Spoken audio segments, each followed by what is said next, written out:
smaller, until have been smaller until, let's say, 20 years ago, 15 years ago. Since then, we have many hotels that are of a bigger scale, of hundreds of rooms. And they also try to attract, let's say, the niche market of the British travelers. And we have a lot of villas that also try to attract the higher scale travelers too. But German speaking travelers, like also the Dutch, like the French, like the Nordics, they value other type of experiences than what the mainstream, let's say, British travelers would demand. So at the moment we're at this stage where bigger decisions need to be made from the state point of view, from the destination. And sadly, at the moment, it is the private entrepreneurs that make a difference. And the state has wishful thinking. They think it will be made, it will be done on its own, but it cannot be done as on its own, as you know better than me.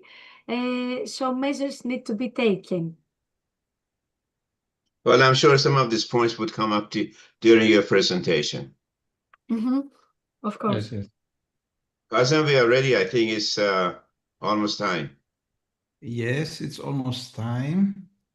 Yes, and we are on. So let's open up. Let's open up. We're awaiting Giovanni to connect. Maybe he's using a different name. I don't see him in the list of the people in the waiting room. But I would say let's open up the waiting room. I will also check if he has replied.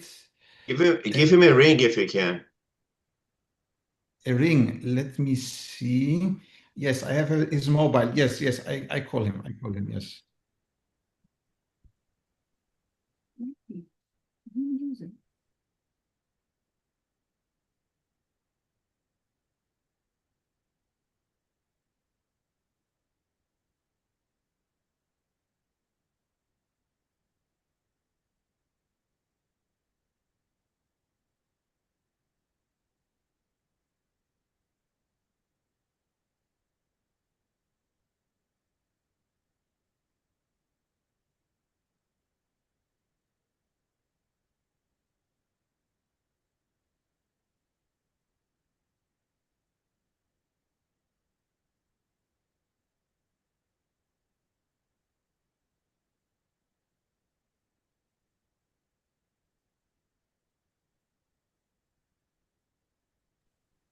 He's busy. I will call him again in 30 seconds. I would say okay. let's open up. Let's open up the. Don't keep people waiting. Okay, so we are on YouTube now, and we are going to start. Admin, please open the room.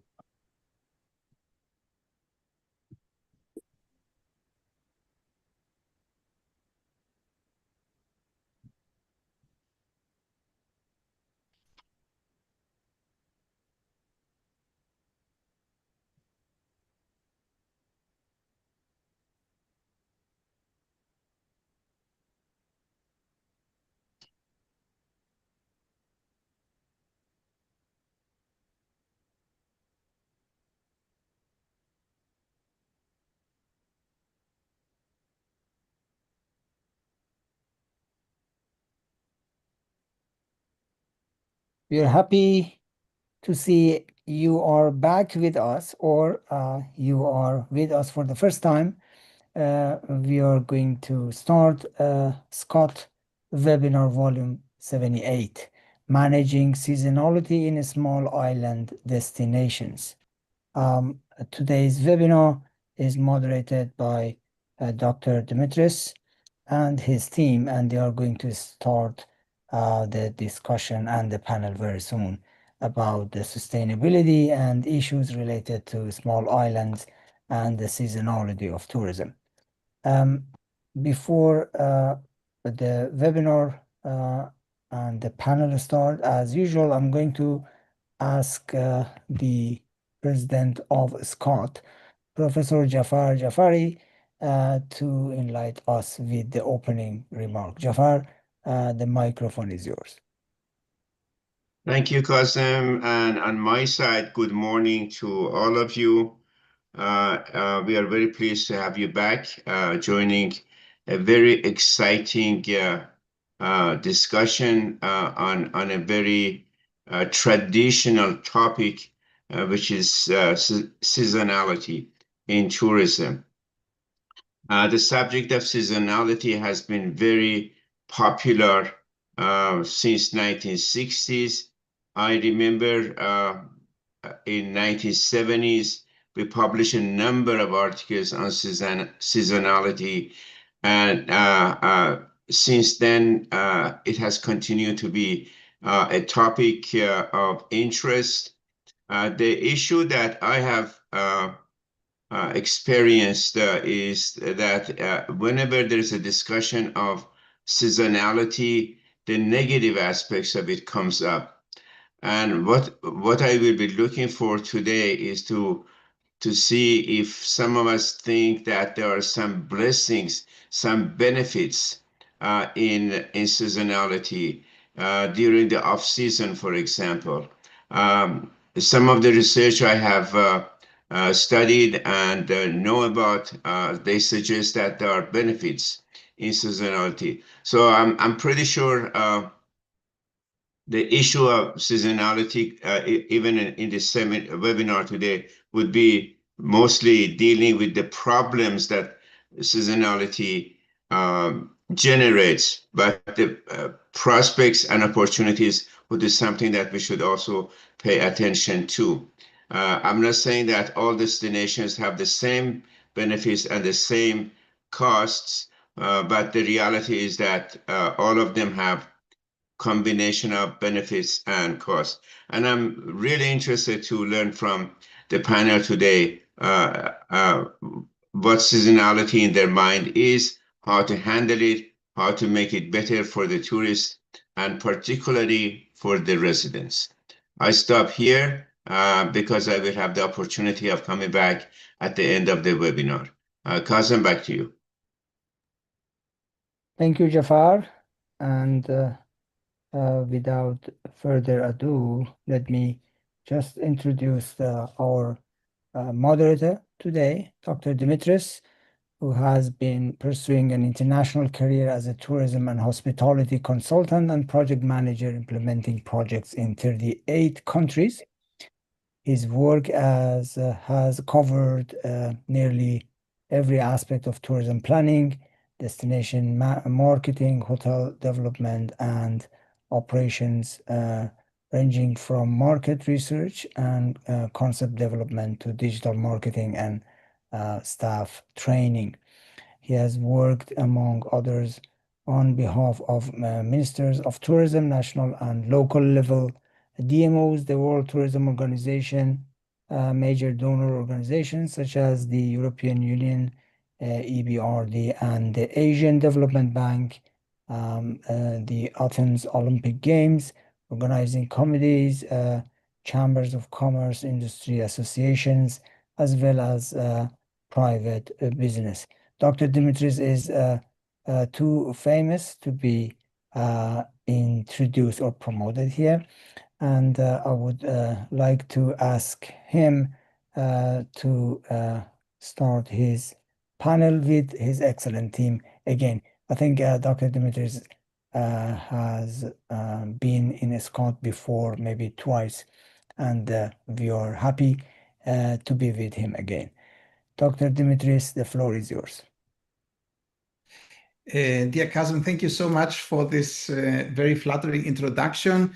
It's an honor for me being here again with this Scott webinar series. And it's also an honor for me having two excellent guests, panelists.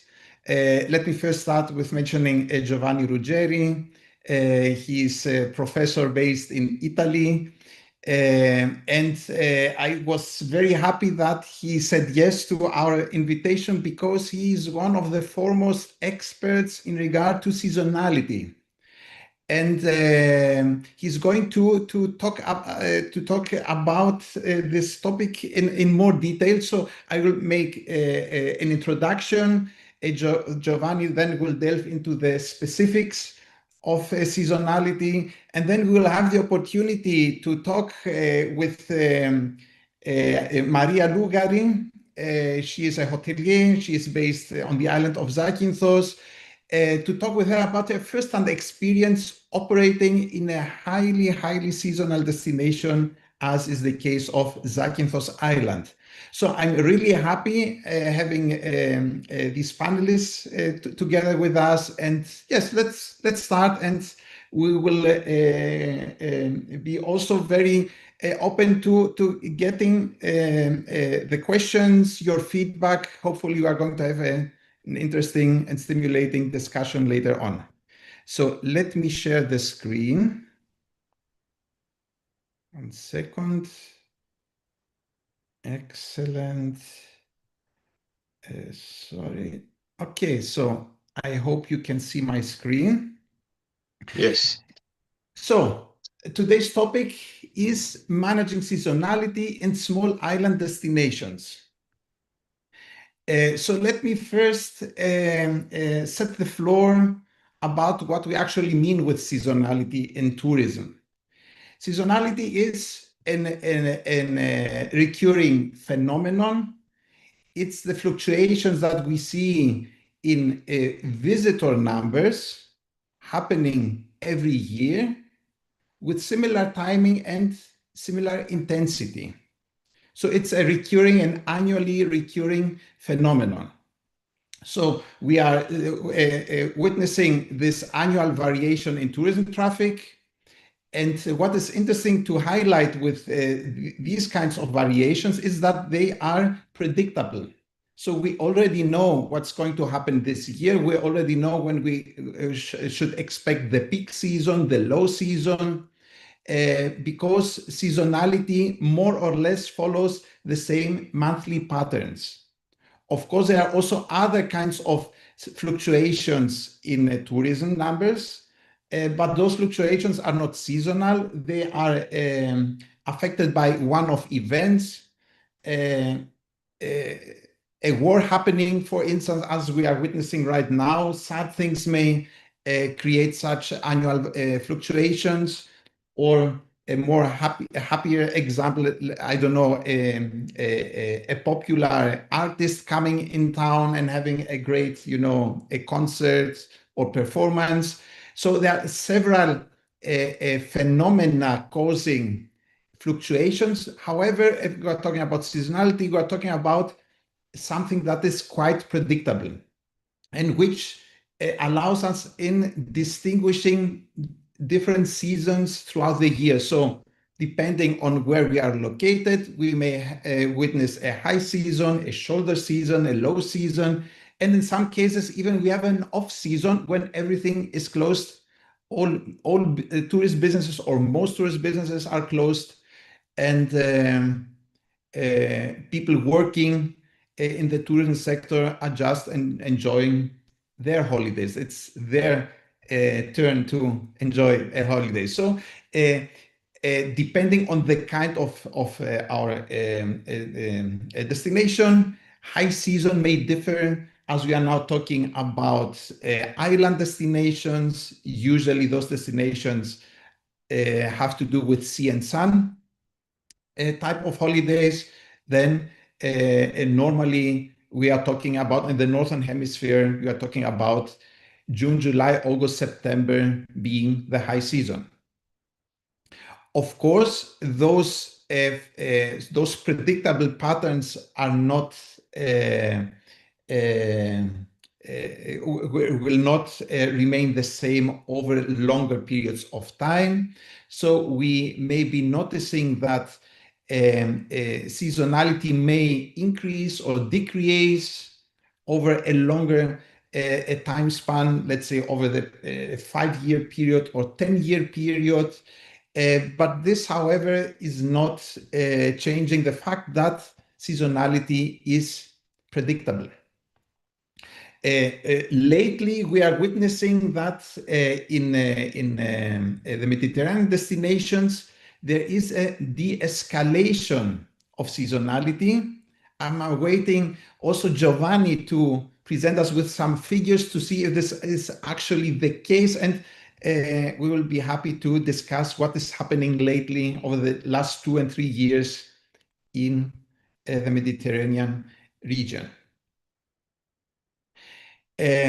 So here you can see typical examples of seasonal patterns by comparing Mediterranean destinations. Please allow us to have this higher focus on the Mediterranean, as both the panelists and myself are from Mediterranean countries. However, the learnings from discussing seasonality apply to other places as well. So in any case, here you can see the seasonal patterns of 4 Mediterranean countries. We see the distribution of international tourist arrivals per month. These are the latest statistics from 2025.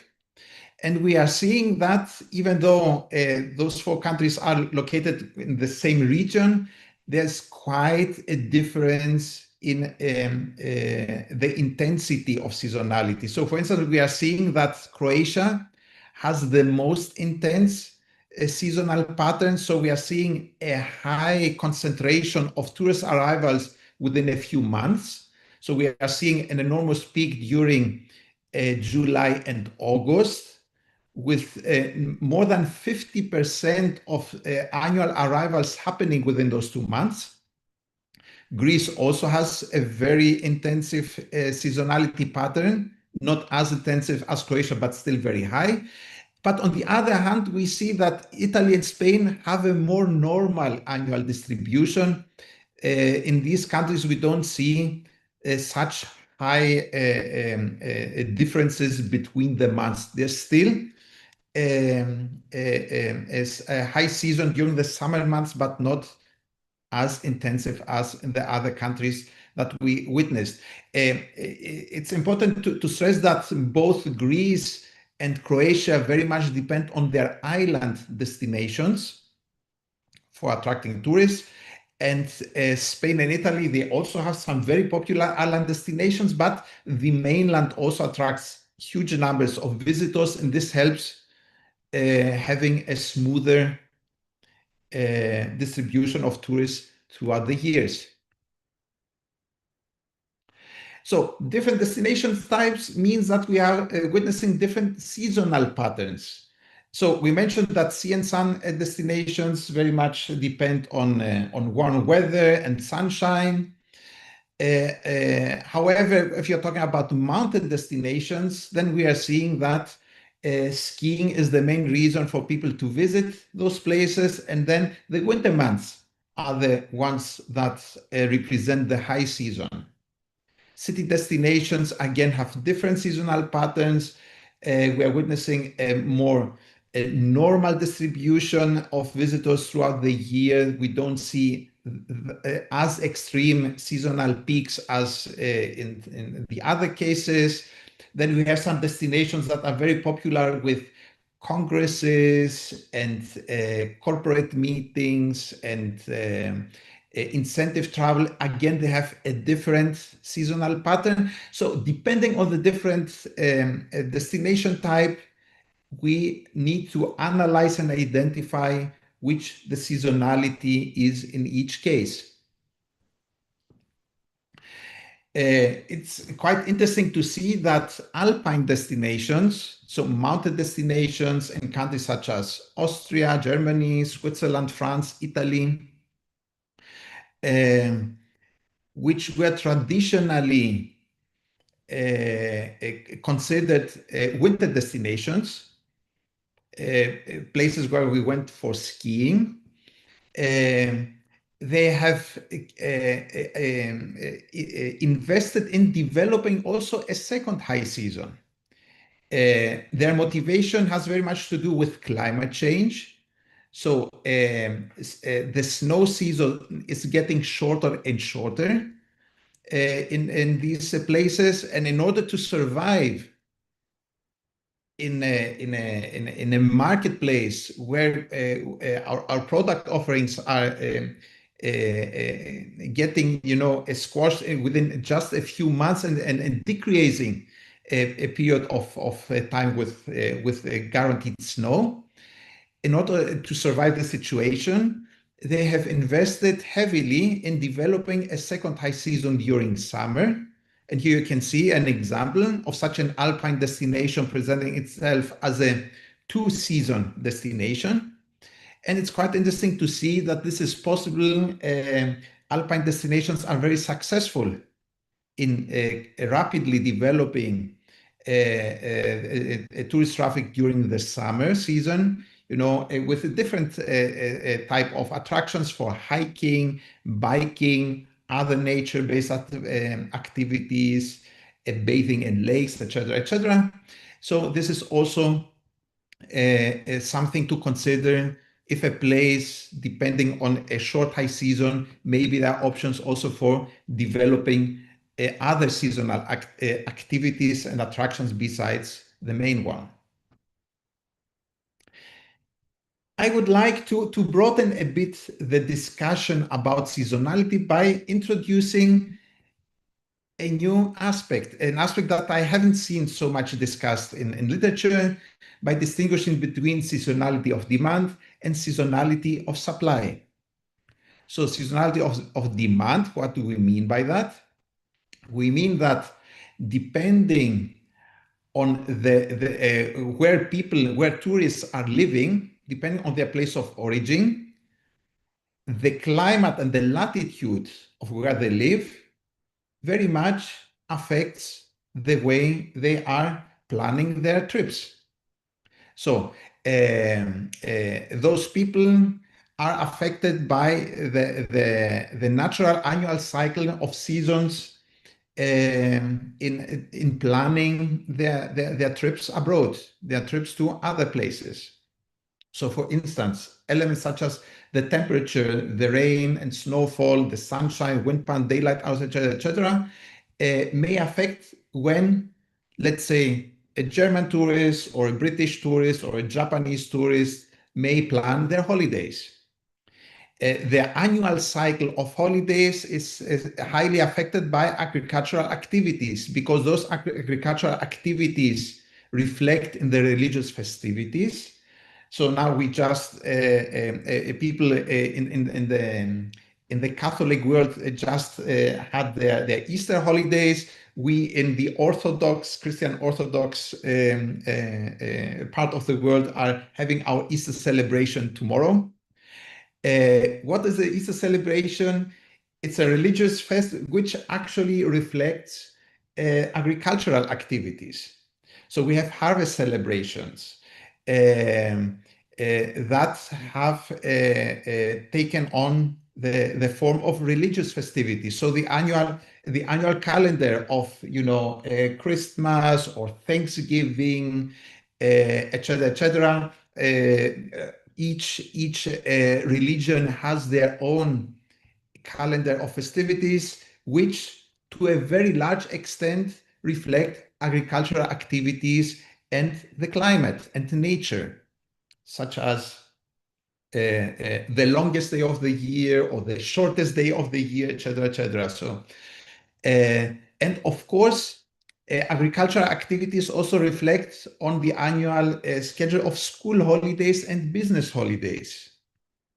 Actually, the reason for establishing school holidays during the summer months in the Northern Hemisphere has to do that children back in the 19th century, when obligatory schooling was established, they were expected to help out their families in agricultural work.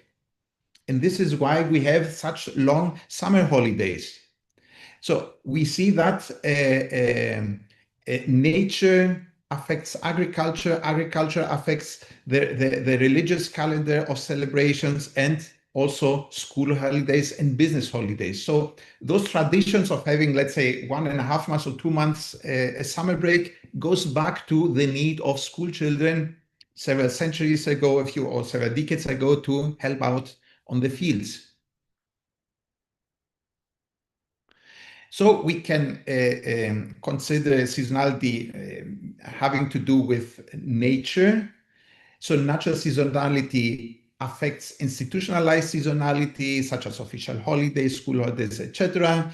And then we can also talk about socially induced seasonality. So people follow established patterns and fashions.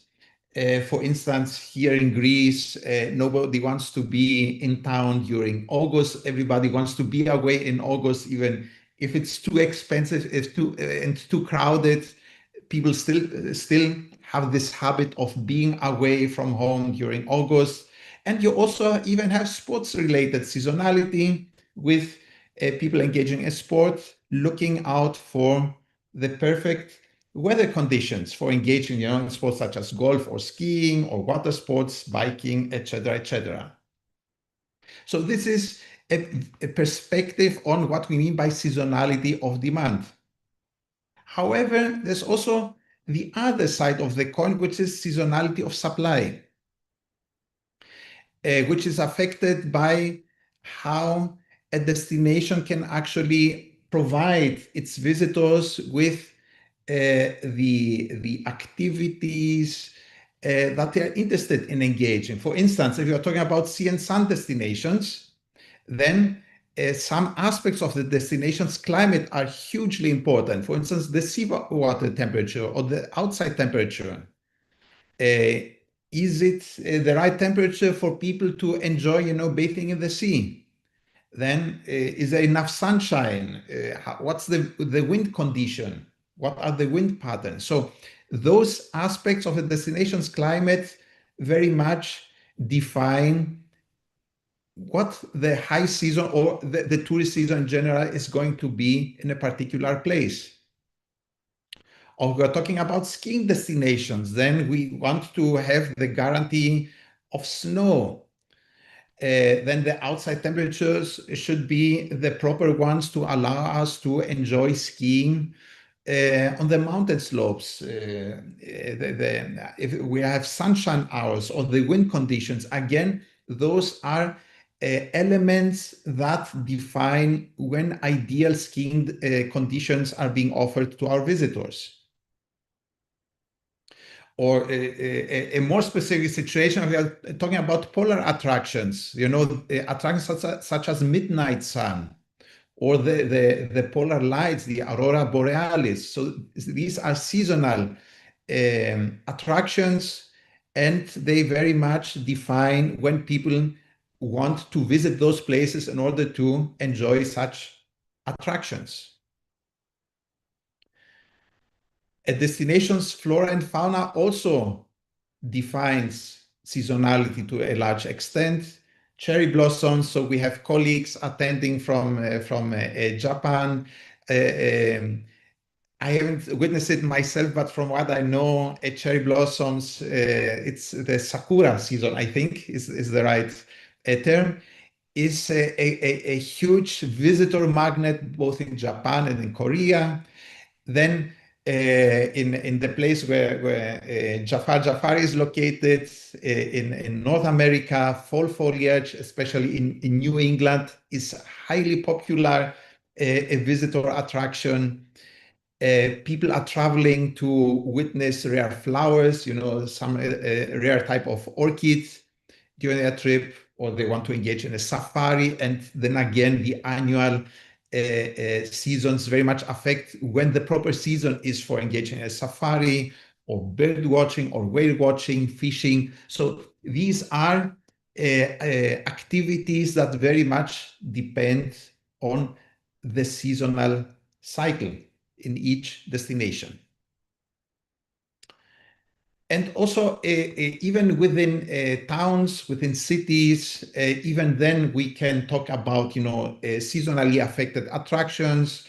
Not every weather is the right one in order to enjoy, walking around historic towns or visiting theme parks or engaging in some hiking or biking or enjoying a popular cruise itinerary. So again, those attractions are directly affected by the seasonal cycle of each destination. And of course, we have some regular fixtures on our annual calendar of events, such as festivals or trade fairs, celebrations. Again, those events affect the seasonal patterns in the respective destinations.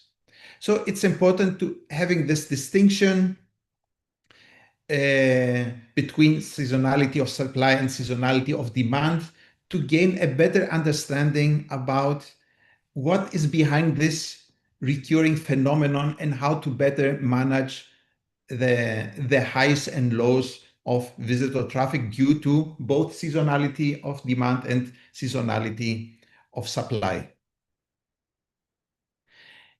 There are also, but I think I spoke enough for now. Let's pause for a bit.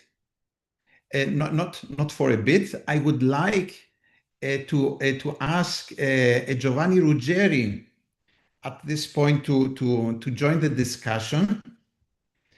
As I mentioned, Giovanni is based in Italy. He's an associate professor of applied economics at the University of Palermo, and he has done some very, very interesting research on seasonality. So Giovanni, please join the discussion. And thank you. Yes, please provide your perspective. Yes. I avoided providing any numbers, but I think that you have done some extreme number crunching on this topic. Yes. Can you hear me? Yes, perfectly. Okay. Just a second. I would like to share a presentation, a short presentation with some data. Yes. Let me check if I Go. can. Yes, it's Okay, yes, we it's can see your possible. screen. Can you see? Yes. Let me check my screen. Okay, great. Let me check if it's in the presentation mode works. It works. Perfect. Thank you, Dimitri, for this presentation. Yes, I study tourism. I also studied a lot of articles from Professor Jafari. Thank you. And I'm happy to meet him now online. And thank you to Dimitris and to you to organize this interesting seminar. I live in Sicily.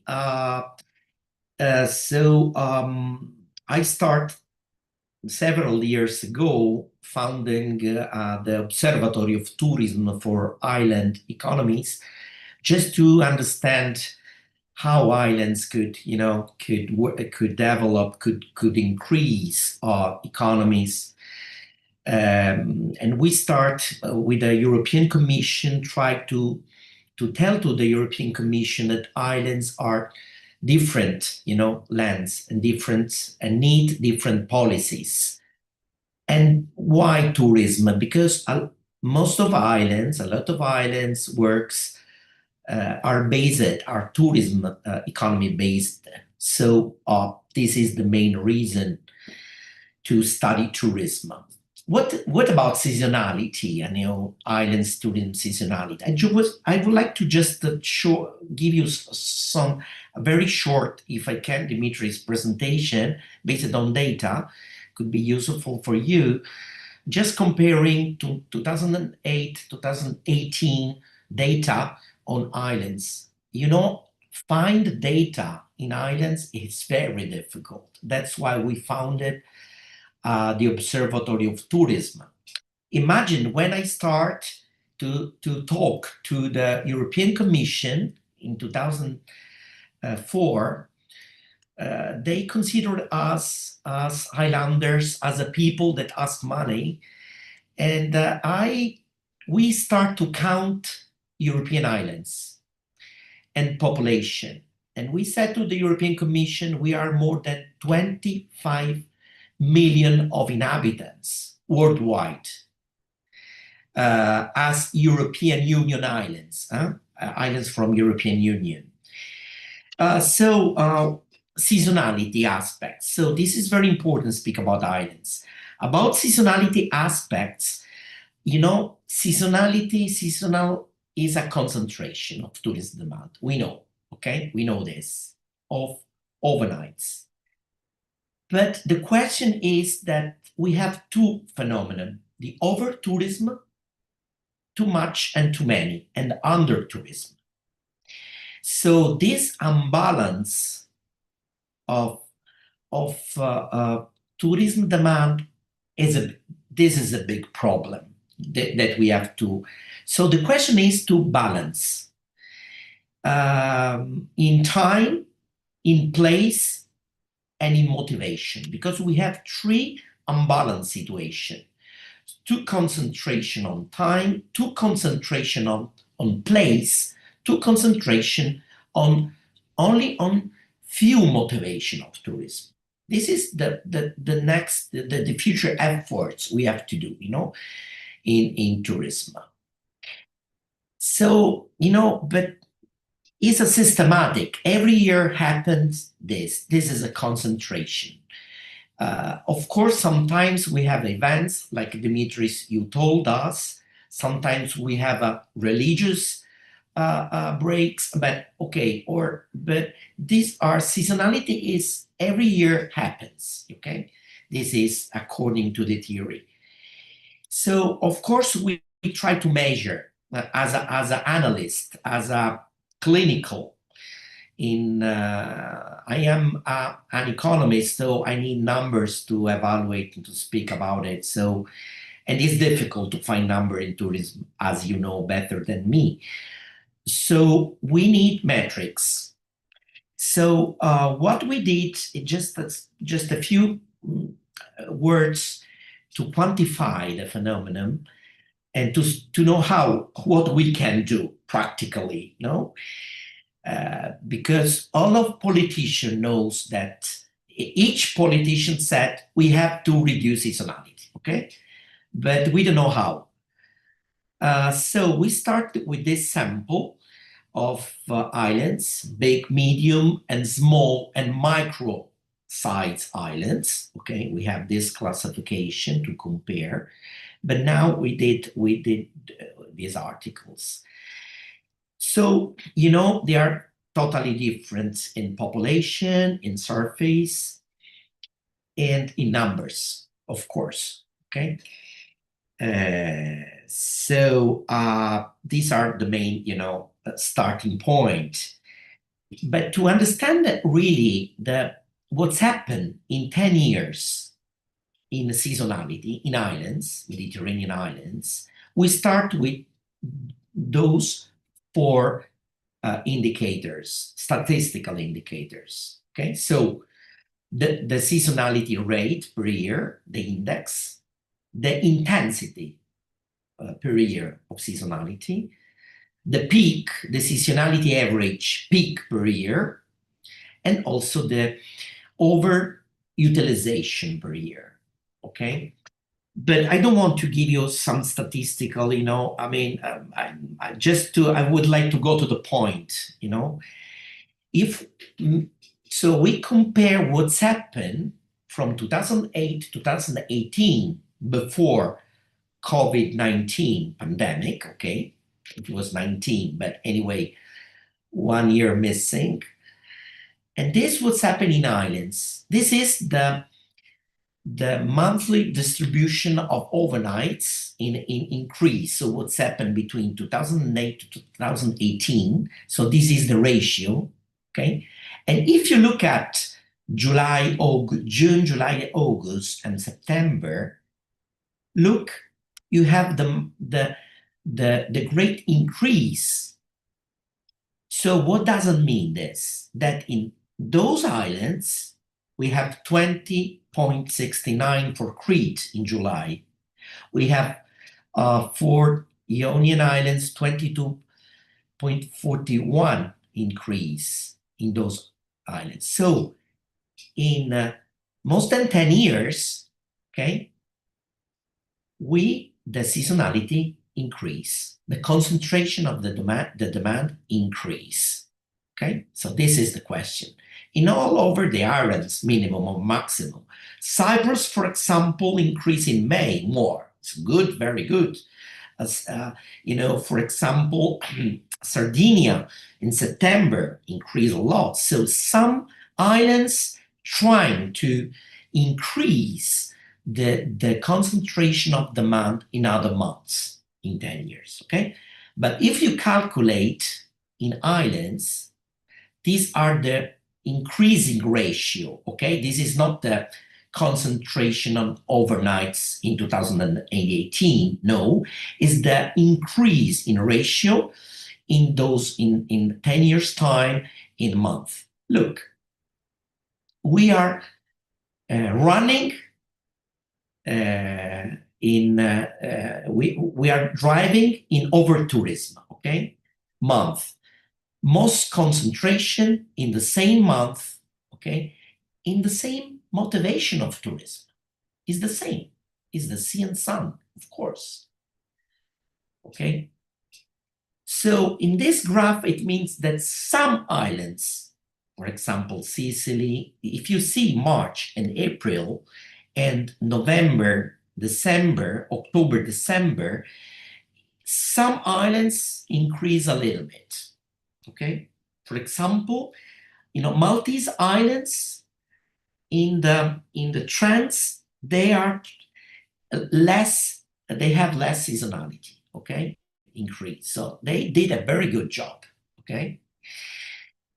So the seasonality rate, like this one, seasonality, so the minimum and the maximum oscillation, modification, it's islands, but islands is different. But for example, Crete increase a lot, the maximum is a maximum range, is very big.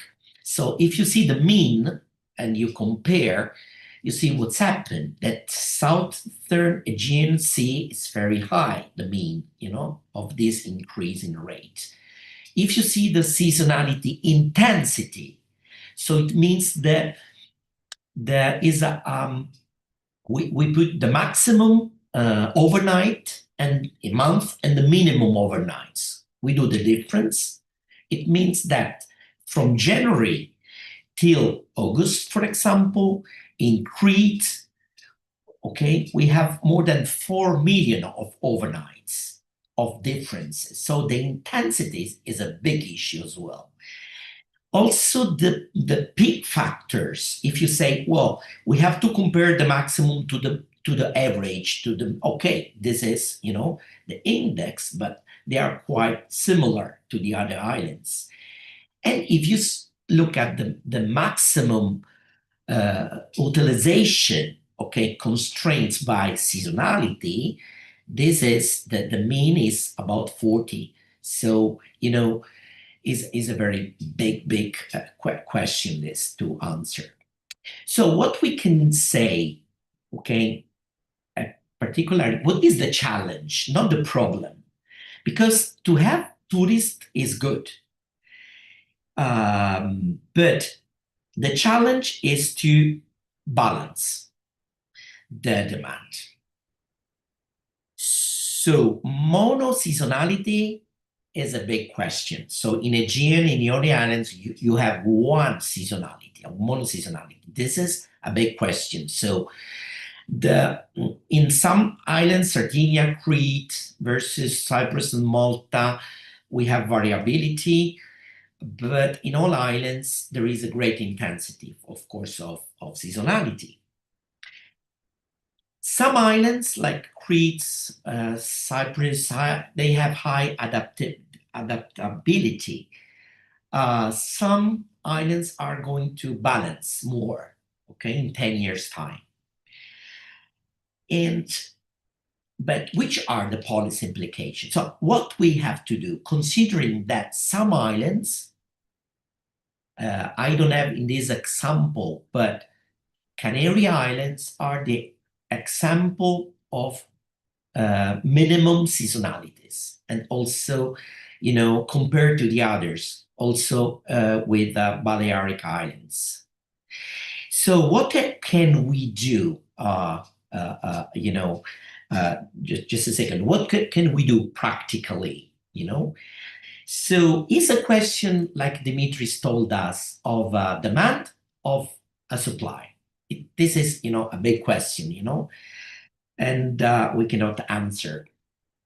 But I studied a lot of islands.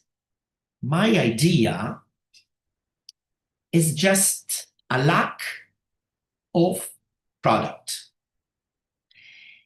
This is a big question. We don't have product for winter and for autumn months in islands. We don't have it, really, in most of islands. And I ask why in some islands, small islands, like I would like to invite you to check this, in a small archipelagos near Sicily, they ask us to do a plan to have the tourism of the year. We start to interview the people, and the people told us, to the students and to the, you know, to the one that collect the data, they said, we don't want work all the year. We want to work 6 months. For us is enough. Then we want to rest. So second question will be the people, local people. Sometimes they are satisfied for small islands about, 6 months working, 6 months do other things or not working. So, and in some islands where the state, the government pay, the workers that don't have a job in tourism, they have a seasonality job, the government pay a recovery amount of money to them because for seasonality. And in some cases, they don't want to work 1 year time instead. They also prefer to have 6 months from the business, 6 months from the government. This is another big question, how to move. So a lack of products, a lack of people that would like, sometimes they don't want to work all year, sometimes a policy, of course. Just to finish this discussion, I studied the case of Canary Islands, and and Balearic Islands, they start to do specific products not connected with the weather, of course, in the shoulder months. And they start to create new products, totally new products, not connected with the weather, with the nature, artificial attractions, move in the islands.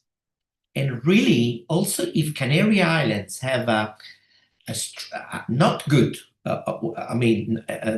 in winter, they don't have a good weather as well, like the other islands. They are in the ocean. So they increase a lot the tourism in the winter and autumn in an incredible way with the new products.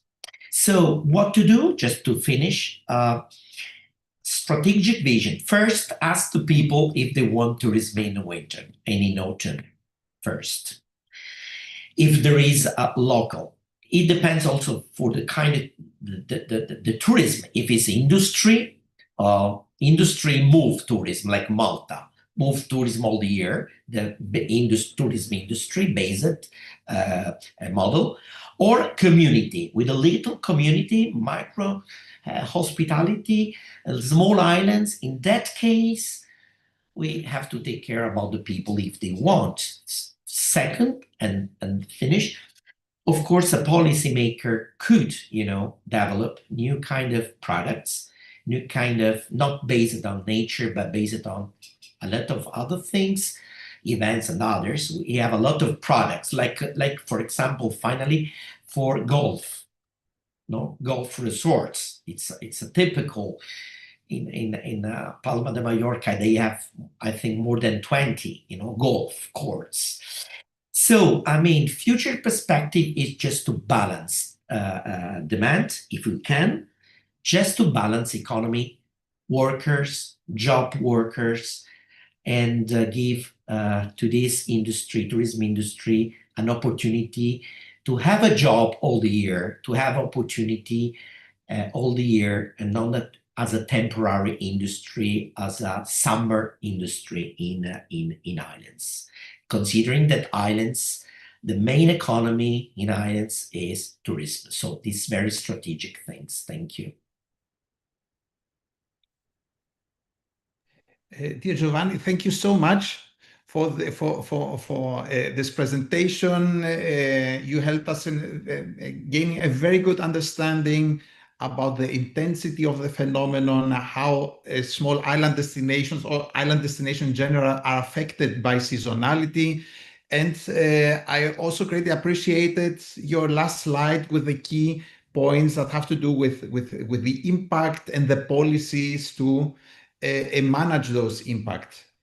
Before going to Maria, I would like to add a few more perspectives to this discussion, and then we are going to talk about this aspect from the practical view of a hotelier. Giovanni, if you can stop sharing so that I can. Yes, sorry. No. A moment. I'm trying to do how to do. I'm trying to stop.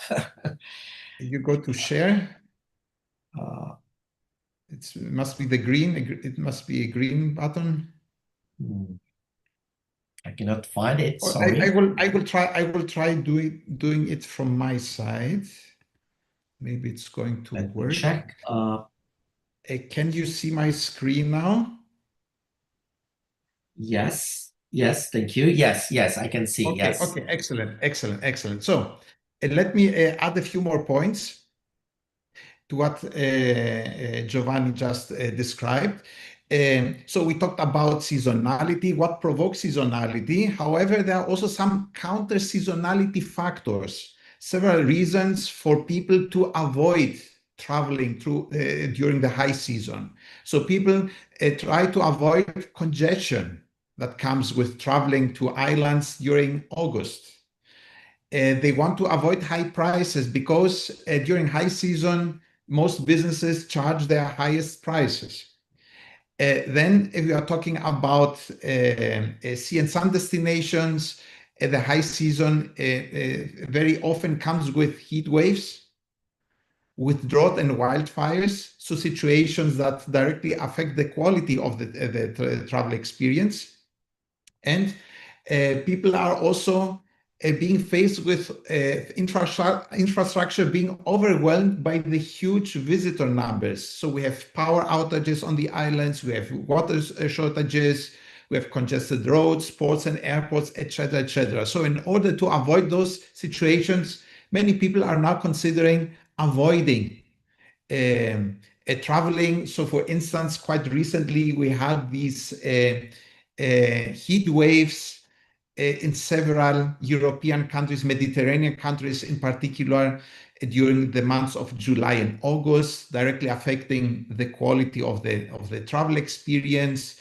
Then we have an increasing number of wildfires directly affecting holidaymakers during their trips. I'm sharing some news that have to do with the situation. And as a reaction to this situation, we are witnessing people doing the opposite of what has been, quite a regular approach to summer. Instead of going to warmer climates, they are now opting for what we call a coolcation. So now people are considering traveling north. Scandinavian countries have become quite popular during summer because a growing number of people want to avoid the heat, the wildfires, the congestion, the high prices, and they are now opting for other places where some is actually their low season, or at least they don't have as much traffic as the popular Mediterranean destination. So we are seeing how people are reacting to those conditions that we just mentioned. So Maria, let's go to Maria Lugari. She is a second generation hotelier. She and her family own and operate a four-star hotel located on the island of Zakynthos, and it's one of the Ionian Islands in Greece. Maria, you have been quite vocal about issues of sustainability, about how to go forward with tourism on the island of Zakynthos. So thank you for being here, first of all. Good evening from Zakynthos, Greece. Kalispera. It's an honor for me to be part of this very interesting seminar, webinar, and I wish to thank you for the invitation. Yes, as Dimitri said, I'm a second generation hotelier. Our hotel is 34 years old, so we have gone under numerous renovations. We are located in Zakynthos, which is known by the name Zante, and in some countries, and we are the fifth most popular destination in Greece the last few years. And seasonality is an issue that affects us greatly.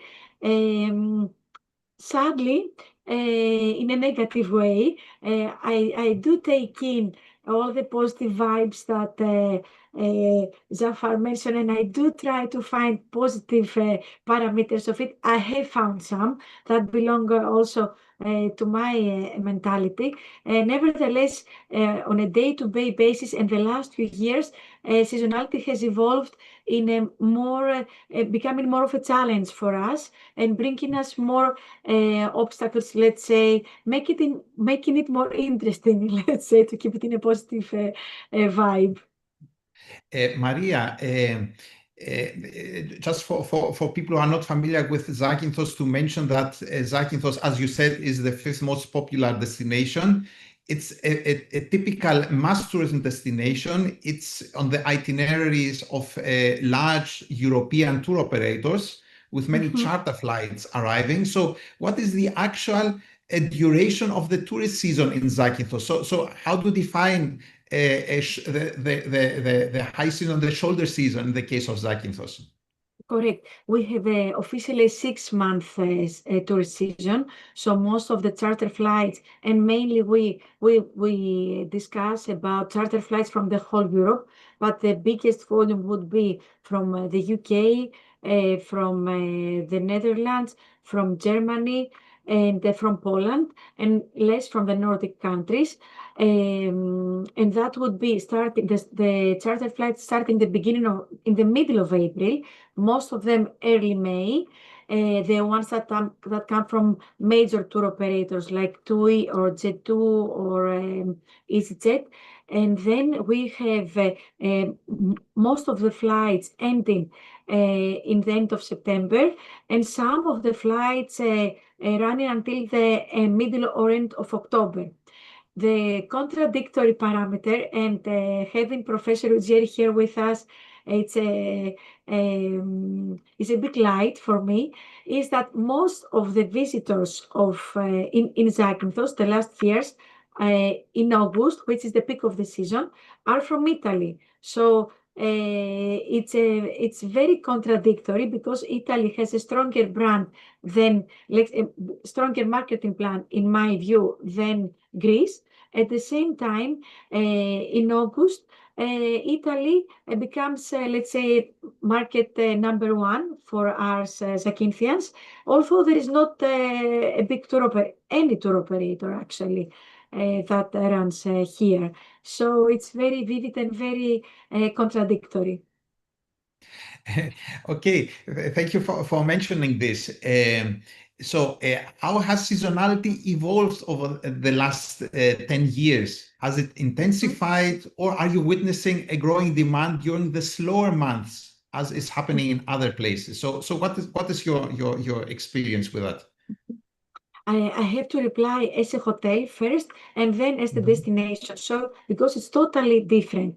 Us as Castelli Hotel, we have worked intensively towards differentiation in our product. We have decided almost 10 years ago to become an adults-only hotel. This has inspired a totally different clientele to join us. This has given us a unique USP even in the COVID times. And at the same time, since our establishment, we are a very sustainable hotel. So we grow sustainably, and this has led us to attract travelers that actually do wish to come to Castelli for what we do as a hotel, supporting and respecting the local community. At the same time, as a destination, so this means that we do have a better occupancy, like a smoothened seasonality, and we operate from May to October, and we do have the same occupancy, very high occupancy, even early May until end of October. The same, sometimes we're busier in shoulder months, like in June and September. Now we're almost full for June and September, whereas in July and August, which are, as we saw in the numbers of Professor Jerry, the peak season for the Ionian Islands, still we are perhaps 60% occupancy or even 38% because of the war now. So us being differentiated, the experience-led, let's say, a unit, we do see a smoothened seasonality. At the same time, the destination has the contrary taking place. What has happened is because of the climate change being very vivid here. In the last few years, we had, like last year, we had October, very much colder weather, very rainy weather, and the industry is not prepared, is not weatherproof. So we're not prepared with hotels offering spaces, indoor spaces for activities to run. So the contrary takes place. Many entrepreneurs have been depending on the tour operators to, let's say, depend on the 18 to 30s, the young and lively programs of the massive tour operators.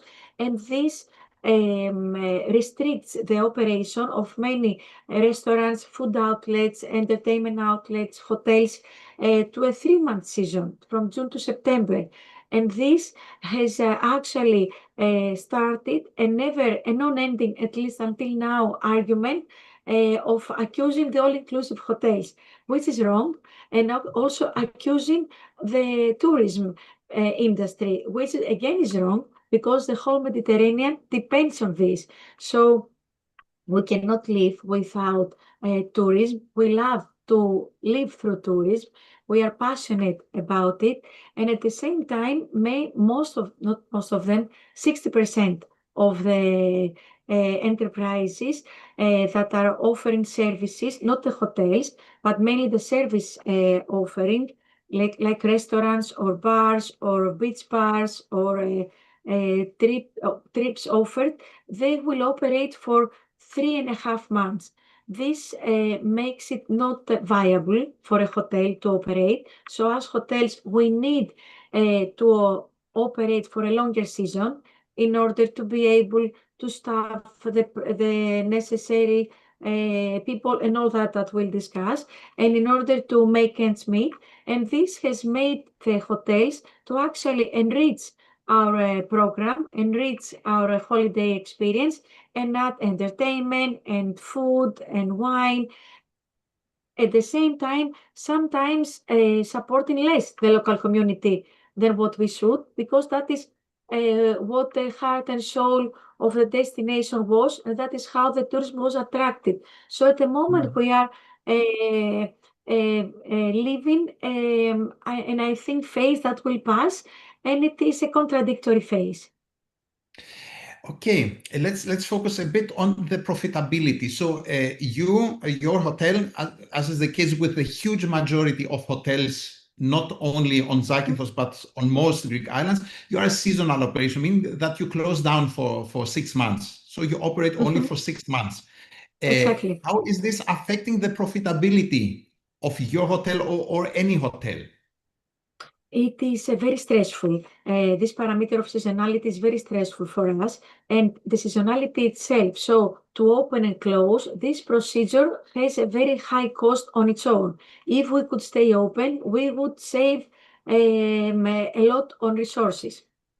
Also, on a profitable point of view, we would be able to have all the salaries in a more reasonable level, whereas the last few years has led us to be in need of offering much higher salaries than what is offered in Greece in other businesses, in other industries, because as again Professor Rogeri mentioned, in Greece until 4 or 5 years ago, we used to have much higher benefits of the government for the seasonal staff.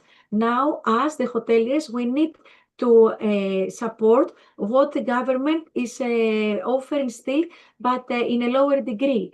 And this, for this, which we're happy to offer, we need to get more support from the government. So there needs to be an entrepreneurial point of view in the ministry's offices, so that they understand that for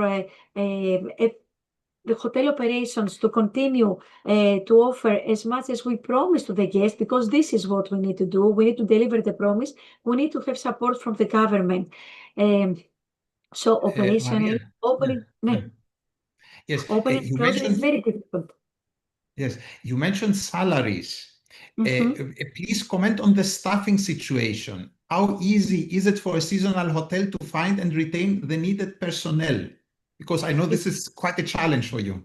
This has become the biggest channels, as you know, Dimitris. Yes, it's much easier to sell in the best rate. It's much easier to have high occupancy. It's much easier to face the weather conditions than to actually staff the way we need and the way we have to. So, you know, especially after the COVID times, allow me to mention, this has been a turn for well-being, especially in the younger generations, in the less experienced. Even then, without academic background candidates, they need to, they think they deserve more and they want to work less.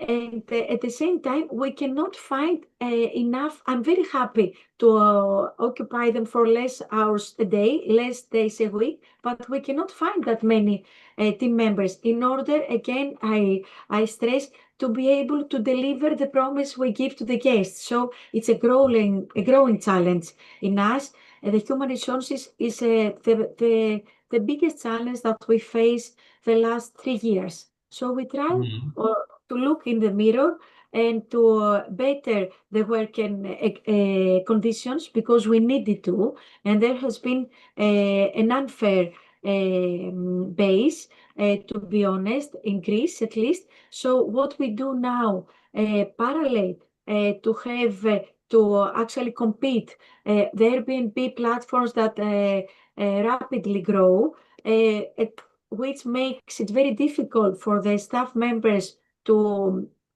cover the expenses for them renting their seasonal accommodation. As hotels, we need to cover the accommodation cost and at the same time offer them higher salaries than before and better conditions. So it's a challenge. Yes, I can imagine. Which is the mindset of your colleagues on the island? Are they interested in a longer tourist season, or are they happy with how things are now? There is a wishful thinking. I tend to, let's say, positively describe it. Officially, here, the state, the prefecture, the municipality, um, the state representatives, they do stress and they present how they wish to support the local economy, because gradually, as tourism has become our main income, other parts of the economy have declined. And only the last few years they have started to work in the agricultural field in the winter. Now there needs to be a better organization of unions, let's say economic scale, so that we can be supported. Everybody talks about prolonging the tourist season, but not many things have been done. So it is not many things are being done. We need to change, and we try and to pass, to be honest, because of the very intense seasonality that we face. This very big volume of travelers bring an even bigger stress on the resources. The carbon footprint is very negative. It's very big, and we try to pass the sparkle of sustainability. We're very strong in this, so we try to pass this. That way, if we try to make the operations of the hotels, of the tour operators, of the transfers greener, that way we can become more attractive. Because August and July being that busy, this has led to the tourism enterprises not being a very attractive place to work, which is sad, but it's the truth. So we try to actually better the everyday condition, the living conditions, the everyday conditions of the local residents, because this is what has brought the tourists here in the first place. So that is what we try to balance. Excellent. What can a hotel such as yours, so you have a medium-sized family-owned 4-star hotel. So what can a hotel such as yours do in order to prolong its period of operations? You know, are there any particular amenities and services that could help you in attracting more guests during the shoulder months? So what's your view on this? Exactly. As we said before, it has been almost a decade now that we have decided to differentiate ourselves and place us as an adults-only hotel. So we host only guests that are age 16 plus.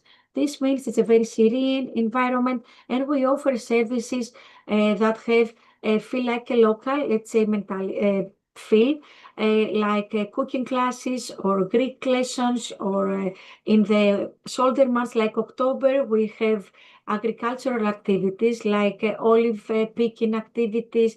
Then we have cycling routes that are planned throughout the year, but we do see that they are more popular in the shoulder months. So we have more, let's say, we have a unique selling proposition that brings together these local activities. Then we have the adults only, so it is guests that want to, let's say, escape the kids and have a very serene holiday. And we try to offer these thematic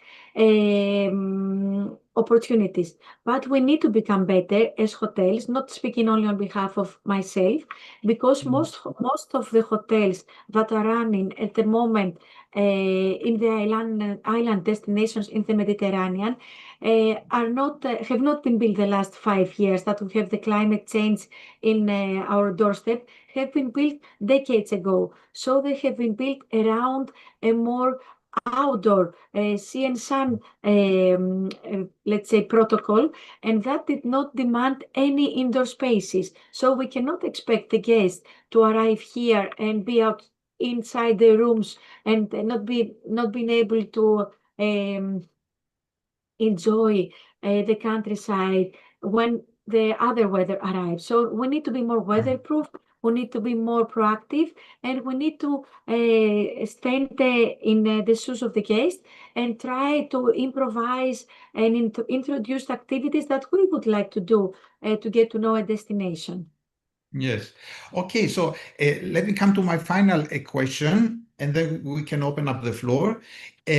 What can be done at the destination level for instance, by the municipality of Zakynthos for prolonging the tourist season. So any thoughts on this? Of course, again, the destination needs to get better organized, to have a differentiation, to offer further to infrastructure. To say infrastructure, it's very easy and it's a very easy reply, of course, because the infrastructure that exists in all the islands cannot easily, let's say, deal with the footprint of this 1 million tourists, let's say, compared to the 40,000 people that we are in the winter. But I think the traveler does not really care about the infrastructure. The traveler will arrive to Zakynthos and other islands, island destinations, if we have certifications of being sustainable, of being bike friendly, of being hiking friendly, of having ready-to-use routes, of having let's say the food sellers open, if we have activities and different cultural like art festivals, music festivals, film festivals that can be organized outside the peak of the season. So different thematic tourism needs to be organized, like scuba diving or religious tourism.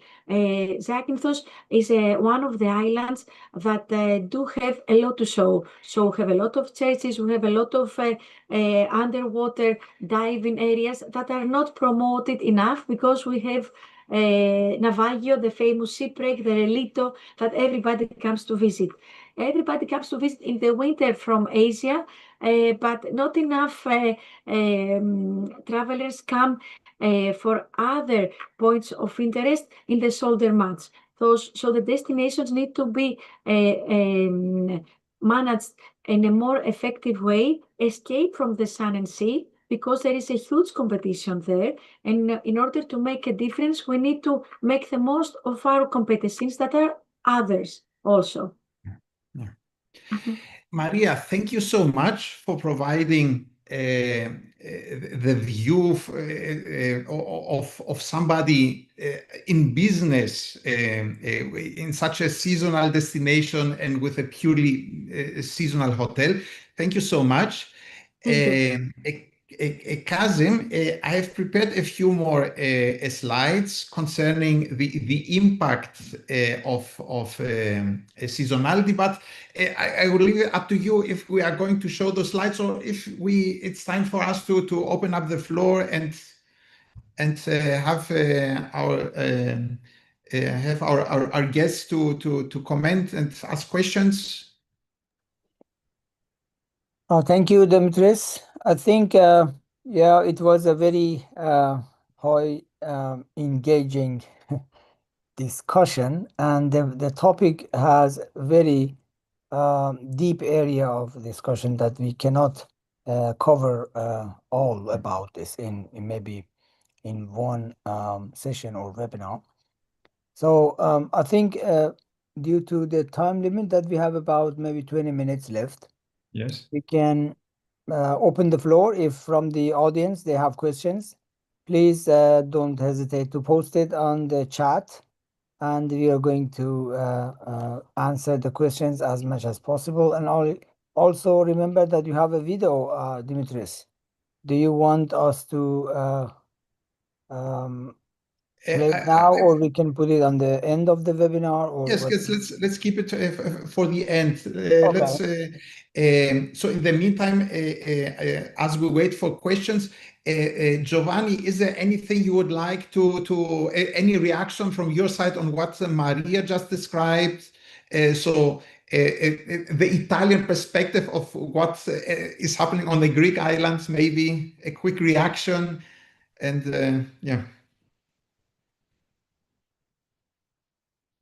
Your microphone is switched off.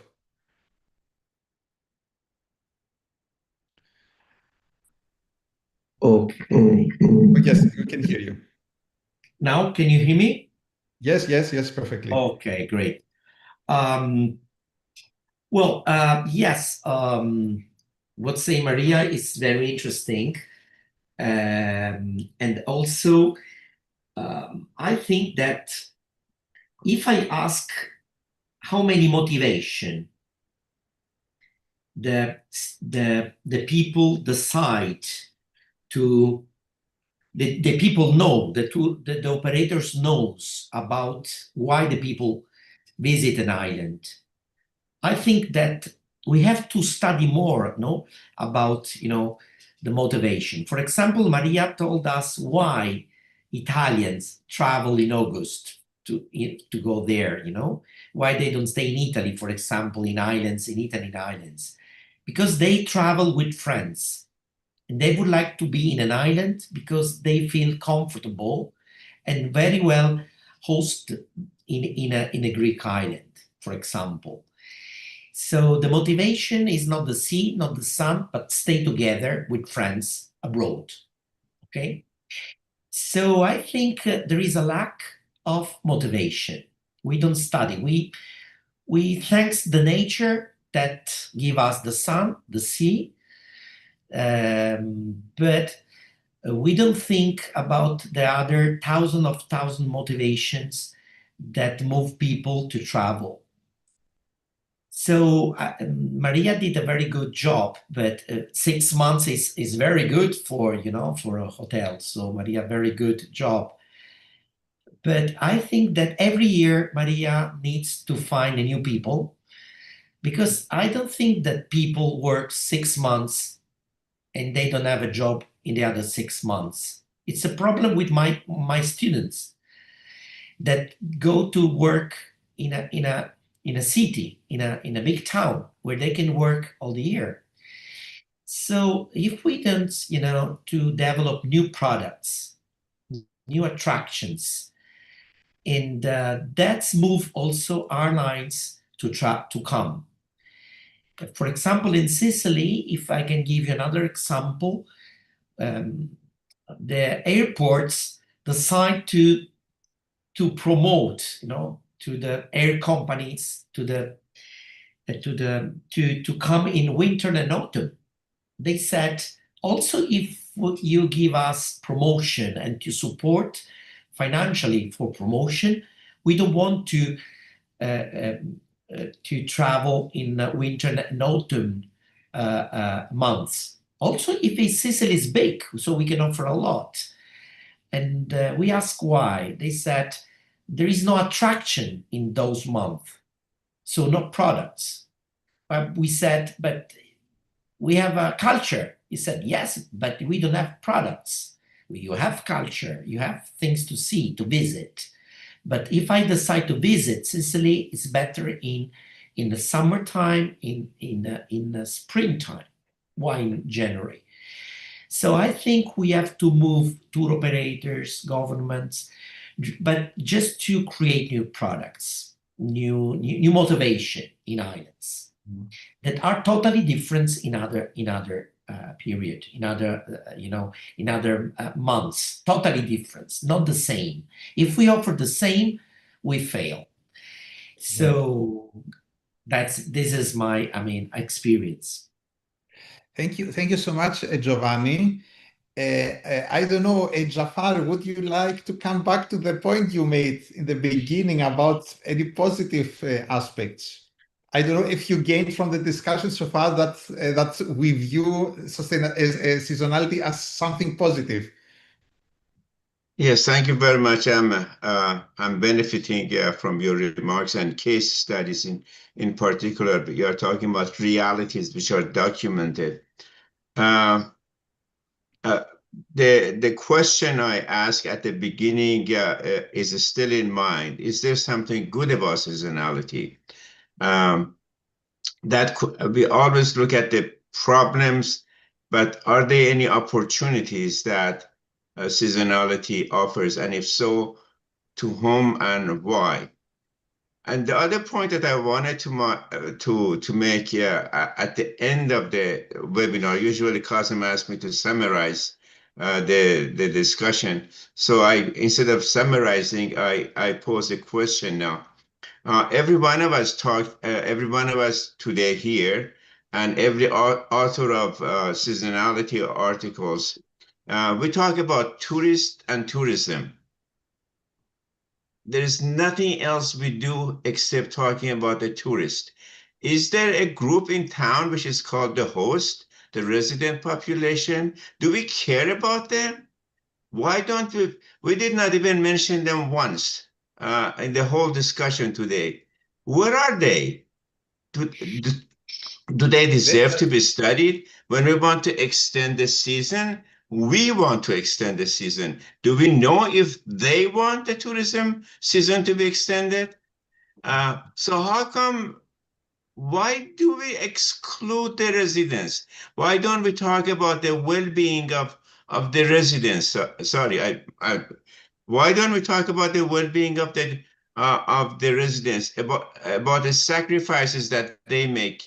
Um, I was reading. I remember the first article I read on seasonality was in 1970s, and it was talking about the community in Vermont, United States, that the local people had to adjust their lives in every respect. For example, if they wanted to have a wedding, they could not have the wedding during the high season because they could not afford the expenses of the hotel. So they had to adjust their wedding and everything according to the tourism season. So the residents adjust so much themselves, but we don't appreciate them. We push them away. We don't talk about them. We don't consider them. We don't ask them questions. The basic question that was asked today, how do we extend our season? Of course, we want to extend the season.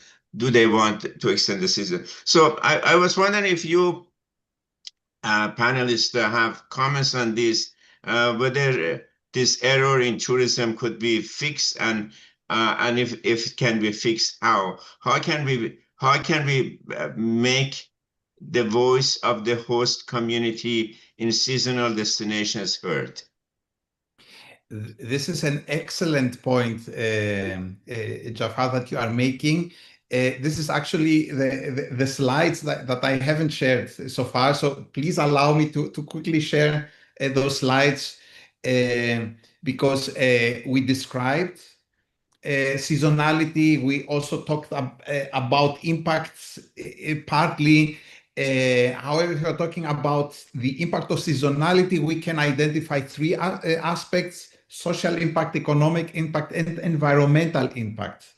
So, as you said, the residents of tourist destinations, they are experiencing firsthand the effects of seasonality. So for several months of the year, they are facing congestion, high prices, over tourism, which affects quality of life and cost of living, and also the quality of seasonal jobs. So because as already mentioned, seasonal jobs can be considered jobs of lower quality because they don't allow you to have a steady income during the year.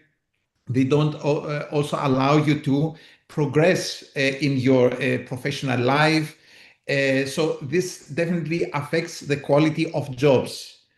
Concerning economic impact, this has an impact on the investment performance, finding capital. It leads to high operational costs. Maria very vividly described this. It makes finding staff very difficult, and it also affects the pricing policy. And we also have environmental impact. So during those high season months, we are witnessing a huge pressure on fauna and flora, on water quality, and also on infrastructure. So these are the topics. I think Kazem is right to stress that we need more time in order to cover all those aspects of seasonality. Jafar made an excellent point in focusing on the residents, on the population of the destinations.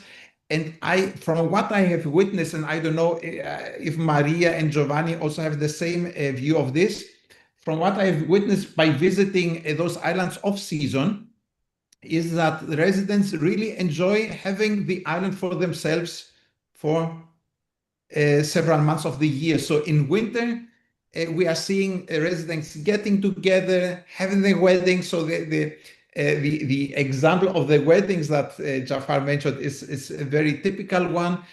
And they also take time off in order to spend the money that they made for their own travel.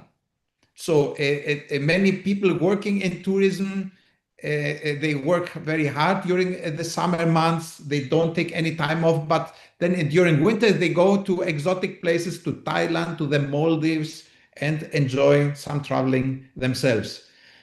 So this is my reaction. Maria, Giovanni, any reaction to the points that Jafar made?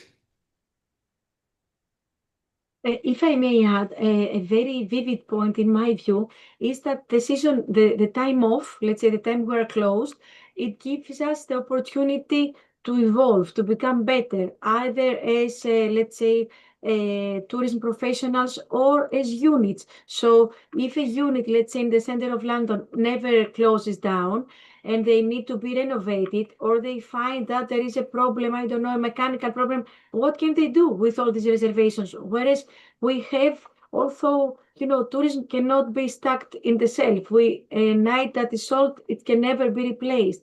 At the same time, when we're closed for the season, this gives us the opportunity to plan and do all the works we need, all the training we need for the staff to become better for the guests. And regarding the local community and the residents, I am very personally sensitive towards that. And that is why we try to support the local community and respect them. So, for example, to give you a small example, we try and offer folklore crafts, workshops of reuse of loom weaving. So we try and have, let's say, unused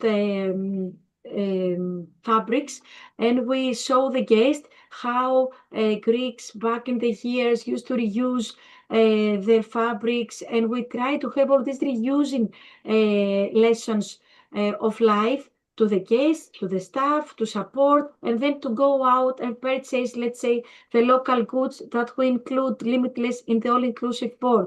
So we try to financially support the locals and then share with them the profit.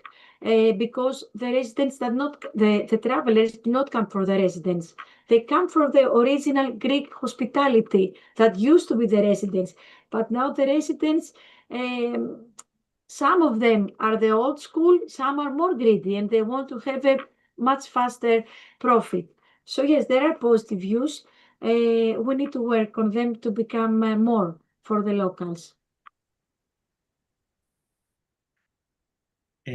If I can say something, Dimitris, thank Yes, you. of course. Thank you. The point is this one, the community.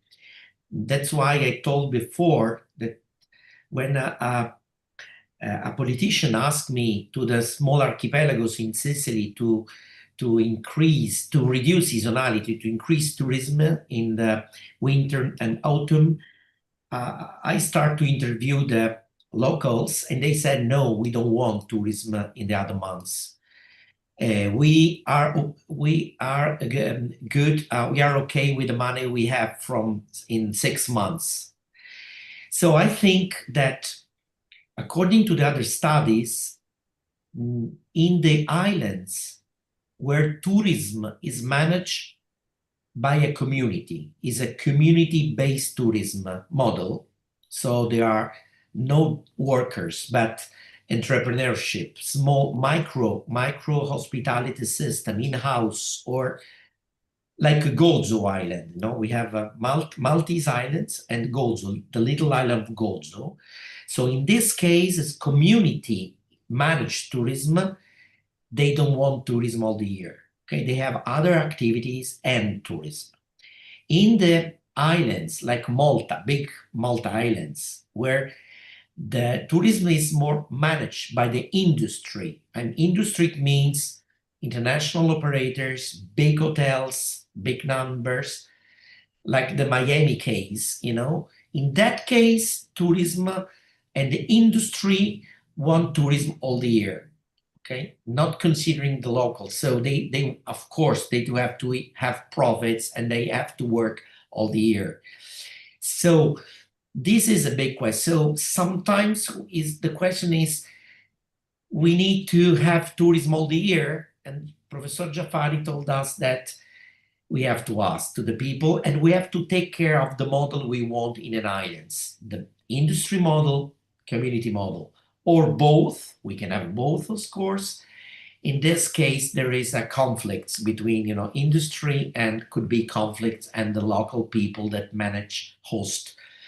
And they are totally different models. So I think we have to also keep in mind this. Thank you so much. Okay, I don't know, Jafar, if this covers your question. Well, it's the start of discussion. Yes, it's a lot of points to be made. But in short, we expect the tourism industry expects the host to adjust their lives during the high season. And they do really adjust their lives, daily lives, during the high season.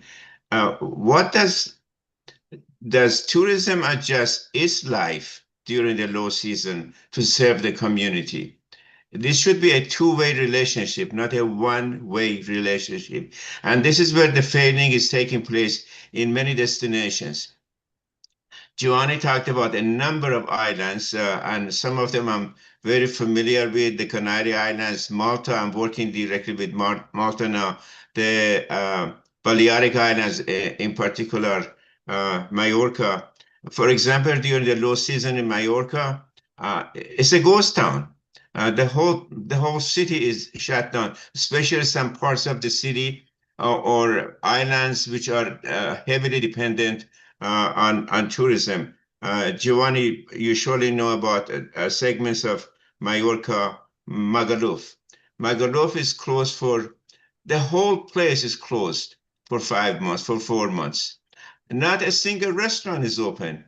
I mean, everything is checking out, but the local people are there and nobody really thinks about them. So this is the failure of the tourism industry, that always thinks about the tourist. Tourist is the king, tourist is the queen, and we have to satisfy the tourist to improve their experience, etc. But we don't have the same goals for the local population who make a lot of sacrifices.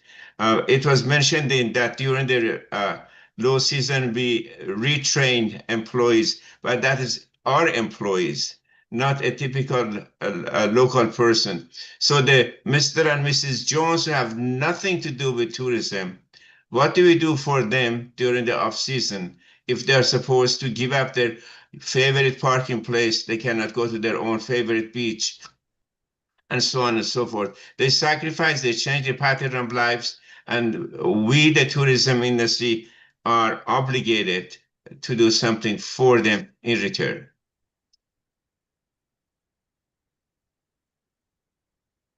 I have a reaction to this, but if our colleagues would like to first reply to this point.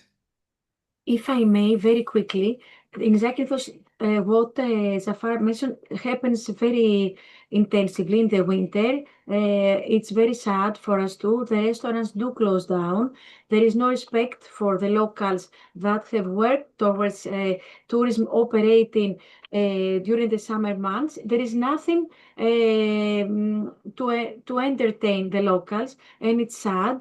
And this makes the locals actually hate the tourism enterprises, and they do not want to work for us. So it's a cycle that is against us. Not only this, but because of the prices being lower until a few years ago in Greece in general, the cost of living, now the prices have gone up the last few years, and the cost of living has been placed higher for the locals, and the restaurants, the ones that stay open, or the supermarket outlets, everything does not lower the prices in the winter months at least. So this makes the destinations not very friendly for the locals. We try to support as much as possible. We do a lot, but we cannot, as hoteliers, the ones that care, we cannot replace the state. The state needs to actually assist with lowering taxes for the team members of any tourism enterprise. The state needs to help. So yes, it is true, and we need to face it. It is true.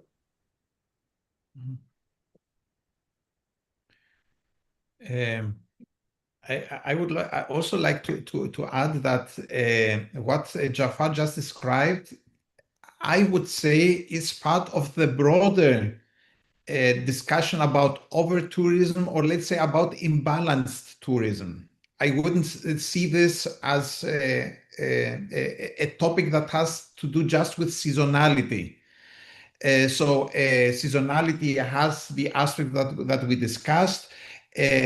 What Jafar described is very vividly described, and which is the lived reality in dozens of successful island destinations. Should be discussed, I guess, about how balanced tourism development is on the island, how we are dealing with over tourism, and how we are refocusing on who is profiting from tourism and who should be profiting from tourism. Now we have the local population paying the price, as Maria just described, of high cost of living, of not having the ease of getting around and enjoying your place of birth and your place of residence. So this is a discussion which is definitely worth making and having. Maybe this is a topic to discuss as part of this webinar series. I know that this has already been discussed, and this is a topic that we can never stress enough. Maria used the word hate. A number of studies show that there's a cycle of hate and love in seasonal destinations. During the high season, the love of residents goes gradually down, and it changes at the end to hatred. When the when the low season begins, at the beginning of that, at the beginning, the residents are very happy. They get their freedom, they get their parking lots back, they can go to their favorite places. But then as the love cycle continues, after a while, they begin to miss the tourists, and they begin to love the tourists to come back. So this vicious circle is continuous in seasonal destinations. Yes, yes. That's very I true, have very also true. witnessed this. Yeah. Everybody would be immigrants to other countries if we did not have tourism. We need to be honest. We live on tourism, so it cannot be hated. Nevertheless, it needs to be managed better, as Dimitri said. Yes. If I may jump in at the very end, yeah. I think again this discussion is taking us to more wider area.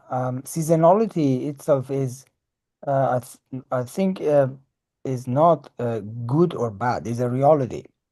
And as Jafar mentioned about the community and residents, so I think Dimitrios mentioned about agriculture. A lot of festivities that are related to agriculture. Agriculture itself is very and highly seasonal. We have high seasons that people are in the field, they can't work for tourism, and there are low seasons that they have free time, and they I think they're happy if tourism provide extra job and income for them. So it depends on how seasonality is incorporated, or how tourism is incorporated with the seasonality of the livelihood of people in any destination, depending on the resources and their climate and their culture. So this should be considered when we bring tourism as a, a, a livelihood or as a complementary livelihood, because no destination is built originally for tourism. People visit a destination which is a place to live first. As Jafar mentioned, is a nice place to live, is a nice place to visit. So how to incorporate tourism into the seasonal or regional livelihood of people is the job of tourism industry to make sure that tourism doesn't compete with the livelihood, and it doesn't bring a confliction. It should be a complementary. And yeah, so the issue is that sometimes we invest in tourism and we want to get the investment back all year round, regardless of the priorities of the community. So it should be planned in the first place. And again, I believe that in different season and in different occasions, tourism should be, for example, in high season, if the farmers are busy, we should have volunteer tourism to help them with their job and farming. And if they are in their low season, they can serve tourists with more hospitality services and so on. So considering this, I think we need to think about how to change the disadvantages of seasonality to an advantage, and how to benefit from this. So Jafar, I think got this idea from your community and resident uh, uh, involvement in this, and I would yeah, be very happy to learn more, and if we can have this talk into a series of complementary talks in the future, Dimitris. Back to you, Jafar, for the final conclusion, as usual. No, I already used my time by posing questions. I hope Demetrius, you and your panel would accept the invitation of doing another webinar on seasonality, but putting the host population in the center, looking at everything through the eyes of the host. Today's webinar was everything seen through the eyes of the tourist and tourism industry and hotels. And the industry, yes. Industry, yes. So I think we should change our glasses and put a different pair of glasses on and look at seasonality from host point of view. Yes, yes, most definitely.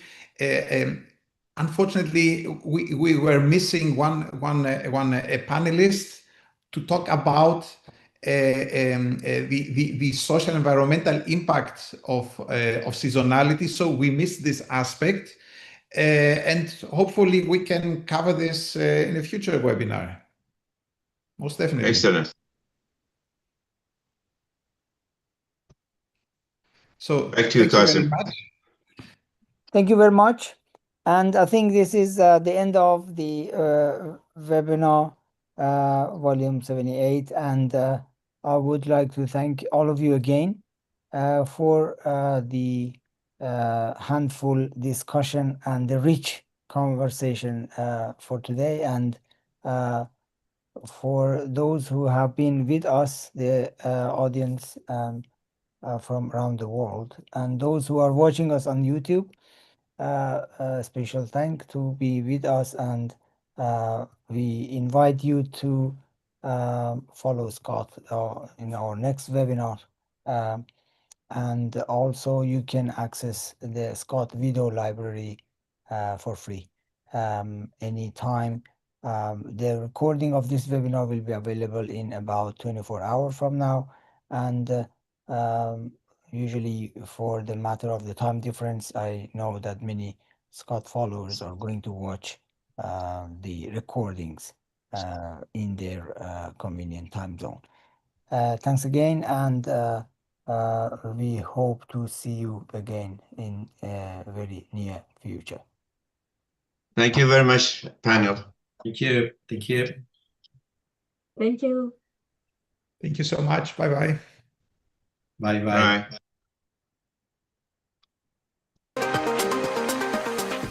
Travel is often a seasonal pursuit. On Christmas, Easter, and spring break, in summer's heat and in winter's chill, we leave our comfy homes in search of adventure or relaxation. Sometimes it's to pay tribute to culture and traditions, while in other cases, it's simply because our kids are out of school.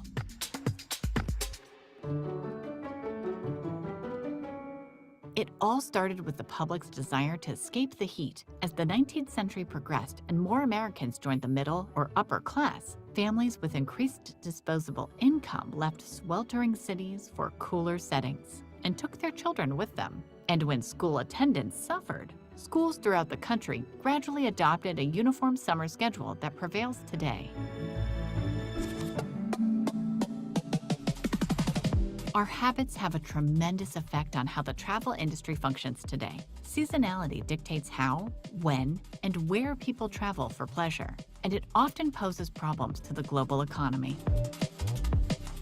Let's unravel what seasonality is and why we may want to reduce it.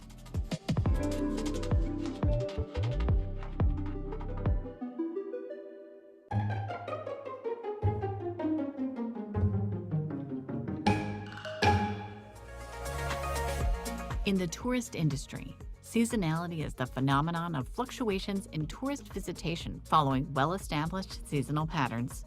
Most tourist destinations have high or low seasons, characterized by how many people are drawn to the place and when. Seasonality is affected by a myriad of factors that can be roughly divided into natural and institutional. Natural seasonality is caused by weather, climate, and geographic locations. For hundreds of years, people were prescribed to travel to coastal or alpine regions for a change of air, and it was common to treat wet diseases with travel to dry climates. Today, people change climates mostly for recreation and to access activities such as skiing or water sports that are only possible in certain weather. They are also drawn to explore natural wonders or flora and fauna that is unique to a destination. Institutional or cultural seasonality finds people traveling because of holidays, public events, or tradition. To Aspine and Bavaria on Christmas, to Rocky Mountains for Easter. Whenever there are national holidays and people have time off, they travel more. The demand at some destinations may also rise due to their proximity to major cities, ports, and airports, in addition to physical attractions. The sharp fluctuation of people traveling to and from destinations creates a large imbalance in the economy.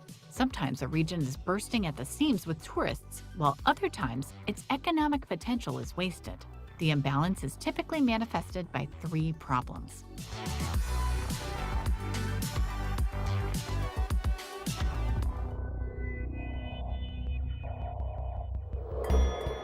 The first problem caused by seasonality is the disbalance in employment. Travel businesses can't hire workers year-round.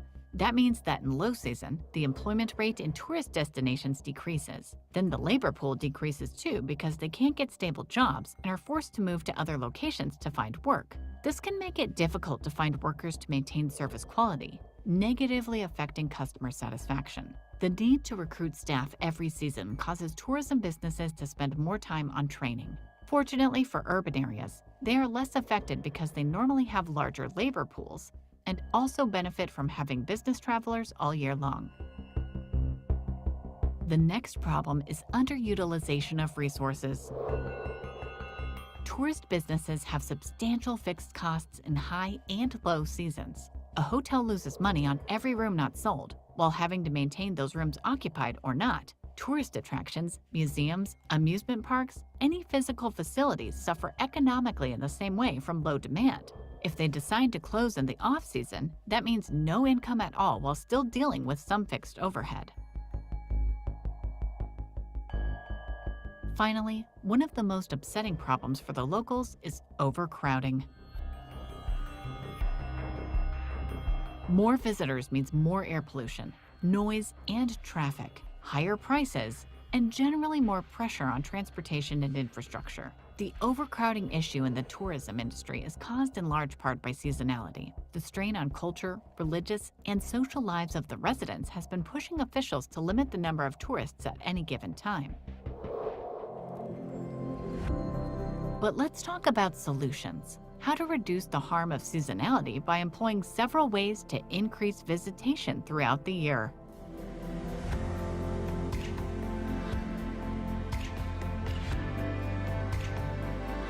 One of the ways to combat the negative effects of seasonality is by expanding the season. For many years now, there's been a trend for traveling in the months between low and peak periods, called the shoulder season. For most destinations, the shoulder season usually encompasses spring and fall months. Experienced travelers consider it the perfect time to travel, since that's when prices are cheaper, crowds and lines are non-existent, and the weather is mild. Discounted or special prices also allow for attracting different target markets that don't have time restrictions and are comfortable with vacationing in less traditional periods. At the same time, tourists must have something to do in less active months, so the next strategy is applied. Destinations must diversify attractions so that they are not tied to a season. If weather limitations prevent tourists from experiencing certain attractions in alternative months, what else can lure them in? Almost every location can offer something regardless of the climate, such as an insight into local culture and history. Some attractions can be accessed only in the off-season, which justifies visiting in a less perfect weather. Adventure travelers and other niche markets that have been growing in recent years are less limited and can be targeted with those unique propositions. Besides, when there's something to see throughout the year, the percentage of local customers increases as well, as they enjoy activities that are typically targeted to tourists. Think about business travelers who are less influenced by weather. Experts estimate business travel will be fully back in a few years. And since it doesn't follow any seasonal patterns, destinations can drive the demand by increasing the supply. Besides conferences and exhibitions that can promote business travel in some regions, there are more opportunities for targeting a new kind of business traveler, the remote worker. In 2021, the Seychelles Tourism Board launched a workation retreat program, offering digital nomads discounted rates for a minimum of a 1-month stay in Seychelles, extending the permits to family members. Other warm destinations such as Malta, Barbados, or Dominica have also started offering digital nomad visas with extended stays. All of these methods, along with the proliferation of remote work, as well as the general desire to travel more sustainably, are slowly changing our travel habits and the concept of seasonality as a whole. A recent Trip.com analysis revealed that after the coronavirus pandemic, the distinction between peak, shoulder, and off-season travel is blurring. They report that in October, flight searches to the Asia-Pacific region grew by 27%, and bookings from the UK to New Zealand increased by 71%. As more people start flocking to warm destinations in colder months, we will be seeing a steady travel demand throughout the year, despite the seasons. This means that travel companies already need to be prepared for the seasonless way of running their business. If you're one of them, consider how you can serve off-season and year-round visitors, such as digital nomads, young people, and retirees today. Discounts, themed programs, and niche events are some of the ways to attract these travelers. If weather in your region is less favorable in fall and winter, prepare tours and activities that guests can still enjoy, such as offering special Christmas, Valentine's Day, or Halloween experiences. Overall, explore what alternative seasons have to offer.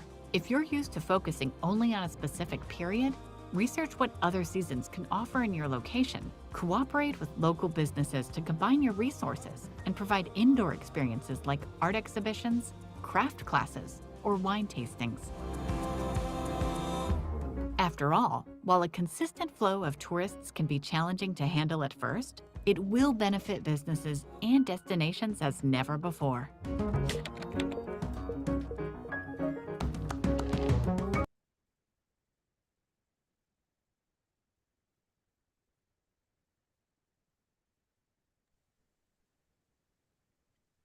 Thank you again. And Oh, no, he probably just doing it wrong.